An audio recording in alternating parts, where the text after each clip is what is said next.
জেনেছে গণহারে আগের রাত থেকে, কিন্তু রেজাল্ট শিটে সিগনেচার দিয়ে নেওয়া পোলিং এজেন্টদের এটা তো ভাই ফুটেজে ধরা পড়েছে, কোনো লাল গল্প নয়, তাই না? সংস্কার বিচার বিভাগ সংস্কার কমিশনের একজন সদস্য আর একজন ঐতিহাসিক ব্যক্তি, যে ইতিহাসে যার নাম জড়িয়ে আছে, বিচারক মাজদার হোসেন সাহেব, তিনি তো ওপেন বললেন যে এই 18 মাসে কিছুই করা হয়নি, ইচ্ছা করলে সরকার অনেক কিছু করতে পারতো। জুলাই সনদ বিষয়টা পাশ করবার জন্য হোক, জুলাই সনদ বাস্তবায়নের জন্য গণভোটের একটা আয়োজন হয়েছে এবং গণভোটে হাঁ জয়যুক্ত হয়েছে এবং দেখা গেছে সেখানে 60.something মানুষ ভোট দিয়েছে গণভোটে, সেখানে হাঁ জয়যুক্ত হয়েছে। এখন আগামীকাল যদিও বলি শপথ গ্রহণ অনুষ্ঠান, সেক্ষেত্রে নিম্নকক্ষ গঠিতই হয়ে যাচ্ছে। উচ্চকক্ষে কি হতে পারে বলে, উচ্চকক্ষ কিভাবে গঠিত হবে বলে মনে করেন? কি জুলাই সনদের বাস্তবায়ন অনুসারে হবে নাকি আসলে বিএনপির দেওয়া ইশতেহারে এই পদ্ধতিতে হবে বলে আপনি কি মনে করছেন? আর যদি হয় কি ধরনের জটিলতা তৈরি হতে পারে? ধন্যবাদ আপনাকে। আমার মনে হয় রাজ্জাকি ভাই দিয়ে শুরু করলে ভালো, তুমি যোগ্য মানুষ, লয়ার মানুষ। যাই হোক, প্রশ্ন এখন করেছেন, দেখুন গণভোটটাই আমার কাছে বিতর্কিত, এটা নিয়ে অনেক কথাবার্তা হচ্ছে এবং এই গণভোট অনুষ্ঠানের মধ্য দিয়ে নতুন বিতর্কের সৃষ্টি হয়েছে যে গণভোটে মানুষ ভোট দিল বেশি আর সংসদ নির্বাচনে মানুষের ভোট প্রদানের হার কম, অর্থাৎ গণভোটে ভোট পড়েছে 60.26% আর সংসদ নির্বাচনে ভোট পড়েছে 59.44%, যেটা আপনি নিজেই উল্লেখ করেছেন। গণভোটের প্রতি মানুষ এত আকৃষ্ট হয়ে গেল, যেখানে গণভোটে হ্যাঁ দিবে নাকি না দিবে, যেখানে 84 প্রস্তাবের বিপরীতে 48টি প্রশ্ন ছিল, 48টি প্রশ্নের কে কনসাইজ করে 4টিতে নিয়ে আসা হয়েছে এবং একবারে আপনাকে হ্যাঁ না বলতে হবে। এই যে তুমুল বিতর্ক, এই বিতর্কের মধ্য দিয়ে আবার সেখানে ভোট প্রদানের হার বেশি, মানুষ যেখানে কনফিউজিং যথেষ্ট পরিমাণ করে। আপনি বুকে হাত দিয়ে বলুন তো, আপনি ভালো করে বুঝেন কিনা যে কটা প্রস্তাব দেওয়া হয়েছে, যে প্রশ্ন আপনি বুকে, আমি বুঝি না ভাই, আমি নিজে সহজ সরল ভাষায় কথা বলছি, আমি বুঝি না। অক্ষর জ্ঞান তো কিছুটা আছে, শিক্ষিত না হই, অক্ষর জ্ঞান তো আছে, তাই না? আমি তো বুঝি না, অনেস্টলি স্পিকিং। সেখানে গণভোটের সব হ্যাঁ না কেউ কেউ দিয়ে দিল, আর যেখানে বিএনপি গণভোটের তো সাইলেন্ট ছিল, হ্যাঁ না এর ক্ষেত্রে সাইলেন্ট ছিল, সমালোচনা এড়ানোর জায়গা থেকে তারেক রহমান একবার বলেছেন, আমার যদি ভুল না হয়ে থাকে নির্বাচনের প্রচারণায়, একদিন বলেছেন হ্যাঁ এর পক্ষে ভোট দিন। আর টোটাল বিএনপি কি আসলে কেমন ছিল, হ্যাঁ নাকি না? না, তারা তো এই গণভোটের এই যে জুলাই সনদ প্রস্তাব, আইনি ভিত্তি ইত্যাদি ইত্যাদি এগুলো নিয়ে তো ফ্রম দ্য বিগিনিং তাদের আপত্তি। তারপর দেখা যাচ্ছে যে জনগণকে হয়তো কেউ কেউ কোনো কোনো বিশেষ শক্তি ভুলভাল বোঝাতে পারে, ও তোমরা সংস্কারের পক্ষে না। আচ্ছা, সংস্কারের পক্ষে না, সংস্কারের পক্ষে তো আমরা সবাই। সংস্কার তো একটি চলমান প্রক্রিয়া। আজকে আমার পার্সোনাল একটি পডকাস্ট আছে, আপনি জানেন, সেখানে বিচারক মাজদার হোসেন সাহেবকে আমি ইনভাইট করেছিলাম। উনি তো সংস্কার কমিশনের সদস্য ছিলেন, উনি তো ফুললি ডিসঅ্যাপয়েন্টেড। সংস্কার বিচার বিভাগ সংস্কার কমিশনের একজন সদস্য আর একজন ঐতিহাসিক ব্যক্তি, যে ইতিহাসে যার নাম জড়িয়ে আছে, বিচারক মাজদার হোসেন সাহেব, তিনি তো ওপেন বললেন যে এই 18 মাসে কিছুই করা হয়নি, ইচ্ছা করলে সরকার অনেক কিছু করতে পারতো, আমাদের আশা ছিল ইন্টারিম গভর্নমেন্ট অনেক কিছু করবে, কিচ্ছু না। যে সেখানে আইন উপদেষ্টা বিচারকদের উপরে চোখ রাঙান, আইন উপদেষ্টা ইনডিরেক্টলি নির্দেশ দেন, এটাই কি সংস্কার?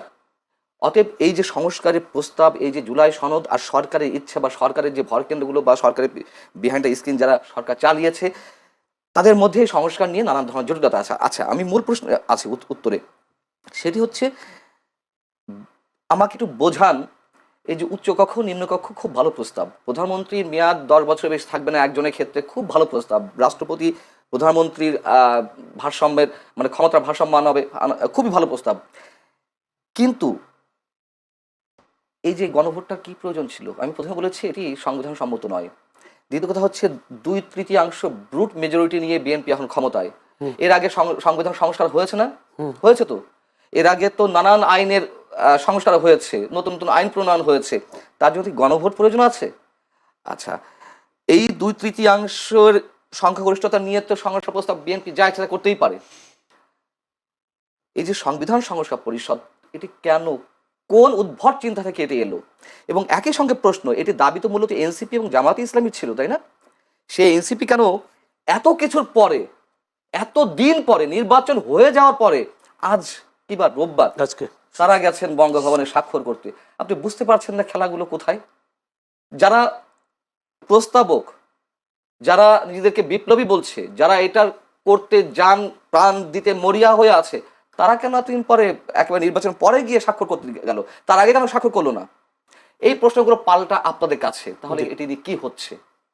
তারপরে উচ্চকক্ষ গঠন হচ্ছে কি হচ্ছে না আমি একটু জানতে চাই। যদি গঠন হয় তাহলে কিভাবে গঠিত হওয়া উচিত?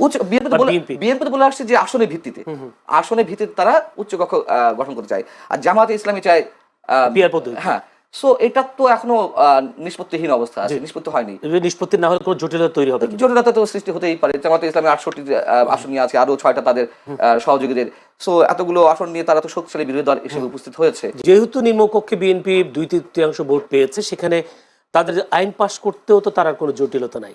দুইটা প্রশ্ন উত্তর যদি আপনার শেষের প্রশ্ন উত্তর দিয়ে শুরু করি।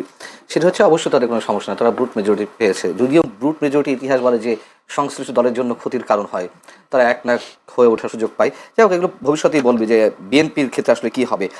এবং আইন প্রণয়নের ক্ষেত্রে কিছু করার নেই। হয়তো জামাত ইসলামী, এনসিপি যে 2-1 সদস্য বা স্বতন্ত্র বা অন্যান্য দলে যারা আছে তারা একটু হইচই করতে পারবে, কিন্তু বিএনপি যা ইচ্ছা তাই করতে পারবে।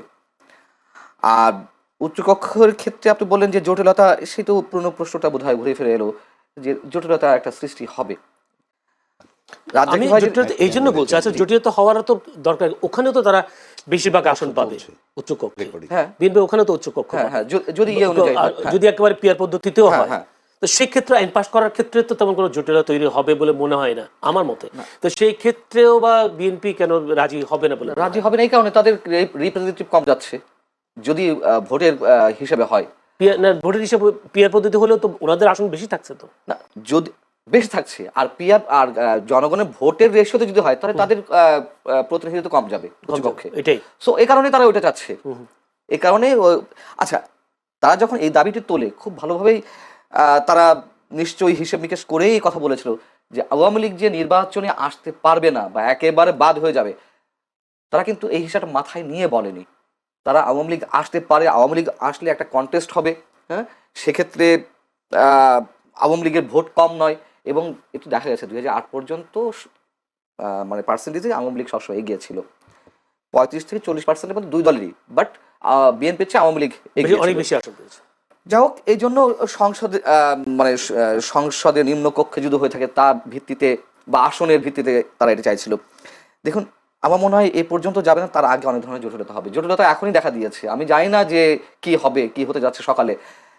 আমরা তো সবসময় সংশয় প্রকাশ করি, সংশয় প্রকাশ করাটাই আমাদের কাজ, প্রশ্ন তৈরি করাটাই সাংবাদিকদের কাজ। আশাবাদী নয় কেন আপনারা, সংশয়বাদী কেন? না, এখন তো শোনা যাচ্ছে যে বিএনপি তো বলছে যে এটা তো সংবিধানে নেই, সাংবিধানিক সংস্কার পরিষদ বলে আবার কি আছে, সালাউদ্দিন আহমেদ বলেছেন। বিএনপির একাধিক সূত্র বলছে যে তারা একই সাথে সংসদ সদস্য হিসেবে এবং সংবিধান সংস্কার পরিষদের সদস্য হিসেবে ওত নিতে চায় না, তারা আগে এমপি হিসেবেই শপথ নিতে চায়, পরেরটা পরে। এদিকে নিশ্চয়ই সরকারের পক্ষ থেকে আপত্তি আছে, যেহেতু তাদের মধ্যে সরকারই আয়োজন করছে শপথের। কিন্তু বেশি হয়তো জামাত আছে, এনসিপি আছে, তারা আপত্তি জানাচ্ছে। এরই মধ্যে আমরা তো এ ধরনের খবর পাচ্ছি, আমি জানি না কতটুকু সত্য না মিথ্যা, তবে একেবারে তো উড়িয়ে দেওয়া যায় না। এটা তো সত্য কথা যে বিএনপি যেটা বলছে যে সংবিধান সংস্কার পরিষদ বলে কিছু নাই, অতএব ঝামেলা হচ্ছে। কি খবরটা পাচ্ছেন সেটা খবর পাচ্ছেন, ঝামেলা কিছু একটা হচ্ছে, সেই ঝামেলাটা কোথায় গিয়ে দাঁড়াবে এটা বুঝতে পারছি। আমরা তো বলেছিলাম, আপনারা এখানেও বলেছে যে আমি মনে করি না ডক্টর মোহাম্মদ ইউনূসের অধীনে কোনো নিরপেক্ষ নির্বাচন হতে পারে। আমি মনে করি না যে, এখনো বলছি, মানে এই কয়েকদিন আগে এসে বলেছিলাম যে নির্বাচন হবে কিনা, যথেষ্ট কনফিউজড, যথেষ্ট হয়ে গেল নির্বাচন হয়েছে। আবার এই কথাই বলেছিলাম যে আমাদের ধারণা যেন, আমাদের সংশয় যেন মিথ্যা প্রমাণিত হয়, এই কথাও বলেছিলাম। তার কারণ এই গভর্নমেন্টের কোনো কাজের প্রতি আমার কোনো আস্থা যায় না। ঐতিহাসিক নির্বাচন তো হয়েছে, এটা তো অস্বীকার করতে পারেন। ইতিহাস বলতে পারেন, সন্ধ্যার ভোট, মানে আমি না এগুলার বিতর্ক সৃষ্টি করতে চাচ্ছি না। যেহেতু আপনি বলেছেন ঐতিহাসিক হয়েছে, আওয়ামী লীগের সময় দিনের ভোট রাত 10টা থেকে শুরু হয়েছিল, আগের রাত 10টা থেকে, আর এই ভোট এই 2026-এ 12 ফেব্রুয়ারি ভোট আগের দিন সন্ধ্যা থেকে শুরু হয়েছে, সেদিক থেকে ঐতিহাসিক। আওয়ামী লীগের মতো একটি দল নেই, সেদিক থেকে ঐতিহাসিক। এই ভোটটা আরো এগিয়ে, আগের দিন রাতে কিন্তু সন্ধ্যা থেকে আওয়ামী লীগের জন্য লাভ হয়েছে। আওয়ামী লীগকে আমরা যে কারণে অপবাদ দিয়ে আসছি, কেন শুরু হচ্ছে বলে আপনি জানেন না? আপনি ফুটেজ দেখেননি? ব্যালট পেপার খোলা, ওই গণভোটের ব্যালট পেপার সামনে দেখা যাচ্ছে সন্ধ্যা থেকে, ওপেন ব্যালট বাক্সের উপরে। তারপরে আপনার রেজাল্ট শিটে সিগনেচার নিয়ে, আওয়ামী লীগের সময় এটি ঘটেনি। সিল মেরেছে গণহারে আগের রাত থেকে, কিন্তু রেজাল্ট শিটে সিগনেচার দিয়ে না পোলিং এজেন্টদের, এটা তো ভাই ফুটেজে ধরা পড়েছে, কোনো লাল গল্প নয়, তাই না? তো আপনি সেদিক থেকে ঐতিহাসিক, হ্যাঁ, নানান কারণ ঐতিহাসিক, এবং ঐতিহাসিক আরো একদিক থেকে পৃথিবীর ইতিহাসে কোনো নির্বাচন পাবেন না, নট অনলি বাংলাদেশ, পৃথিবীর ইতিহাসে কোথাও নয় যে একটা নির্বাচনের আগের রাত পর্যন্ত মানুষ কনফিউজিং অবস্থা থাকে নির্বাচন হবে কিনা। আচ্ছা, আমরা তা দেখলামও বিএনপি ক্ষমতায় এসে আওয়ামী লীগের রাজনীতি করার পথ সহজ হয়ে গেল কেমনটা মনে হচ্ছে। এই জন্য বলছি যে বিভিন্ন জায়গায় আওয়ামী লীগের কার্যালয়গুলো খোলা হচ্ছে, খুলে দিচ্ছে, জয় বাংলা স্লোগান দিচ্ছে, এবং বিএনপির নেতারা গিয়ে খুলেও দিচ্ছে এরকম। তাহলে কি বিএনপি ক্ষমতায় আসার কারণে আওয়ামী লীগের রাজনীতি করার পথটা সহজ হয়ে গেল কিনা? খুব স্বাভাবিক, খুব স্বাভাবিক, যেটি রাজাকে ভাই বলেছেন, সেই কারণে আওয়ামী লীগ খুশি। অন্তত রাজাকে ভাইয়ের এই পর্বের এই বক্তব্যে আমি সম্পূর্ণ একমত। সবাই খুশি, আমরা সবাই রাজা। এখন বিষয় হচ্ছে যে শুধু আওয়ামী লীগ, বিএনপি বা যার যা জায়গা থেকে খুশি তা না। দেখুন, এটি বাস্তবতা। বাংলাদেশের মানুষ যে দলই করুক না কেন, আমি সবসময় একটি কথা বলি, 80 থেকে 90% মানুষ মুক্তিযুদ্ধের চেতনায় বিশ্বাসী। সেই মানুষগুলোও খুশি। মানুষের মধ্যে তো একটা আতঙ্ক ছিল, একটা আশঙ্কা ছিল, অথবা আর একটা অংশের মধ্যে আশাবাদ ছিল জামাত ক্ষমতায় চলে আসছে। ম্যাটিকুলাস ডিজাইন দিয়ে হোক, সেটা ইঞ্জিনিয়ারিং করে হোক বা মেকানিজম করে হোক, জামাত ক্ষমতায় চলে, অথবা ভোটের মাধ্যমে, মনে করেন যে কোনো কোনো একটা অংশ তারা বলছে ভোটের মাধ্যমে জামাত চলে আসবে, তারা ঠিকই বলছিল, আবার আতঙ্কেও ছিল। আপনি নিশ্চয়ই, আমি আর কাউকে না দিয়ে উদাহরণ না দিই, আমি তো একজন সিটিজেন হিসেবে, একজন সাধারণ মানুষ হিসেবে আমি তো চাই স্বাধীনতা বিরোধী কোনো শক্তি ক্ষমতায় না আসুক। হ্যাঁ, সেদিক থেকে আমিও খুশি, অন্তত এই জায়গা থেকে। গুড, সেটাই তো বলছি, জি ভাই, সবাই খুশি। এটা তো বলতে হবে। তার কারণ এই যে স্বাধীনতা 54 বছর পর এসে এখনো এই যে এনসিপি, আমি সব নেতাদের কথা বলছি না, এনসিপির বিশেষ একটা অংশ অথবা জামাতের একটা অংশ, তারা মুক্তিযুদ্ধকে যেভাবে খাটো করেছে, এটা তো মেনে নেওয়া যায় না। এবং 18 মাস, জয়নুল আপনি বলুন, নিজেকে আদালতের কাঠগড়ায় দাঁড় করেন, মনে করেন যে সাক্ষ্য দেন, আপনি কি নিশ্চিন্তে থাকতে পেরেছেন? মানুষের জীবনের নাভিশ্বাস উঠেছে নিরাপত্তার দিক থেকে। নতুন যে মবতন্ত্র কায়েম হয়েছিল, যে মানে কখন কে মবের শিকার হবে কেউ বলতে পারছিল না, এবং এইগুলো কে ঘটিয়েছে? সবাই মিলেমিশে ঘটিয়েছে। জামাত ঘটিয়েছে, বিএনপি লোকেরা ঘটিয়েছে, এনসিপি ঘটিয়েছে। কি আশা করেন সামনে মবতন্ত্র হবে কি হবে না? কমবে তো বটেই, কমবে বটেই, মানে একেবারে যে বন্ধ হয়ে যাবে রাতে তা না, তবে অবশ্যই কমবে এবং একটা সময় বন্ধও হবে, এটুকু আশা করি। এবং তারেক রহমান যে আশাবাদ মানুষের মনে জাগাচ্ছে, মানে আমি তো প্রথমে বলেছি, ব্রুট মেজরিটি অবশ্যই খারাপ দৃষ্টান্ত হয়ে আছে যুগে যুগে। এবারও যে খারাপ হবে তা বলা যায় না, তবে আমরা আশা করতে পারি। তিনি তারেক রহমান সব বিরোধী দলের নেতাদের বাসায় গিয়ে দেখা করছেন, নতুন সংস্কৃতি, অবশ্যই এটা ভালো উদ্যোগ। এবং আওয়ামী লীগের রাজনৈতিক কার্যালয় আপনি খোলার কথা বলেছেন, এটা তো আসার কথা। দেখুন, এটা তো বাস্তবতা। আওয়ামী লীগের নেতাকর্মীরা যারা অন্যায় করেছে, অপরাধ করেছে, চুরি করেছে, বাটপারি করেছে, গুম করেছে, খুন করেছে, তাদের সবার বিচার আমরা চাই।